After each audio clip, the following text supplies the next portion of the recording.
Ahoy there! It's time for another pirate-themed gameplay and decklist video.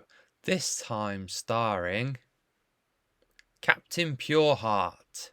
So this is Tala, you've never seen her before.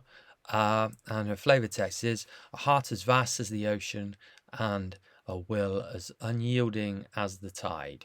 So I went for a serious flavor text there, serious name. She's a serious hero, and I think she looks seriously good as well. So she is facing a Sheila the Unified deck with a pirate playmat, so we're probably going to see some pirate shenanigans from Darth Shadow 72 as well. So I think we're in for a good match here. I've paused it after both players have done turn one. It's quite hard actually to pause it before that, and I don't want to show the lobby screen to see who wins.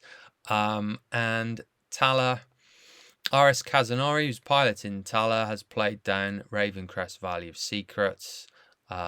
One day will make it easier to read the other side of the card, but I've been saying that for 5 years and it just never seems to get as high priority as I'd expect. People must be turning their heads or just memorizing how things work. But anyway, he's going to be exploiting the fact that you can play a support ability and then draw a card and renew one resource.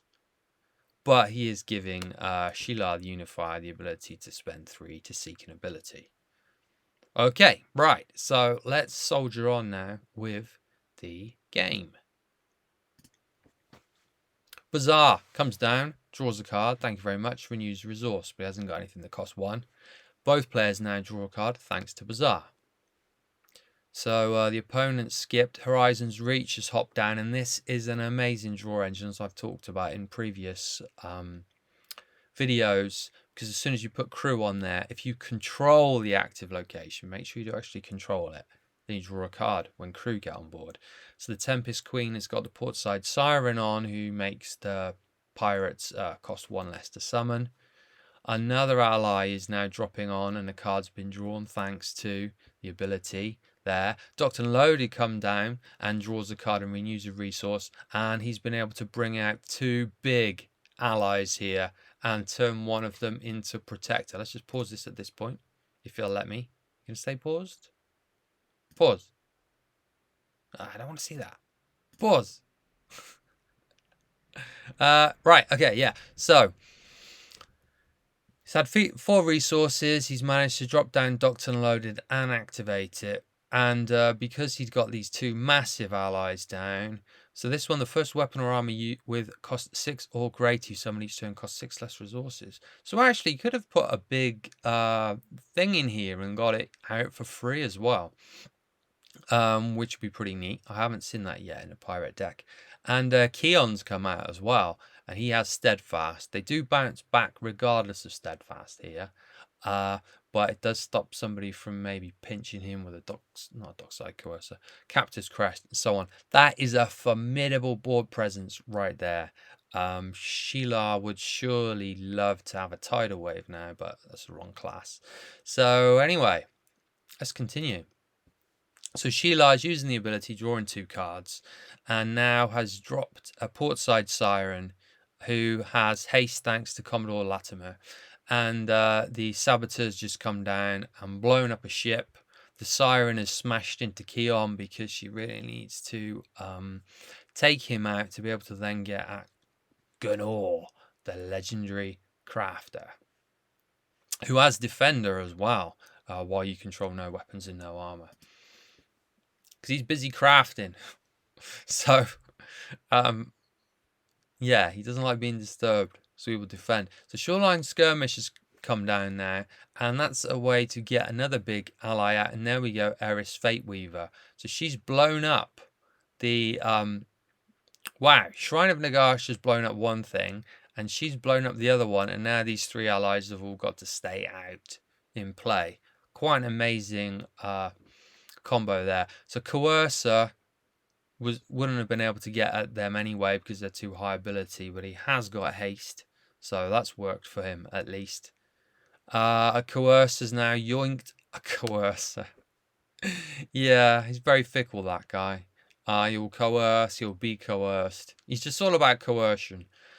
Docked and Loaded is going to be able to bring out another couple of allies that are on that ship. And she then blows up Docked and Loaded so they stay out. Didn't really need to do that yet because could have done it next turn. But I suppose if she's removed from the board, you won't be able to do it. Sheila, the Unifies drawn cards, but is on 5 health. And that is game. So very quick one there.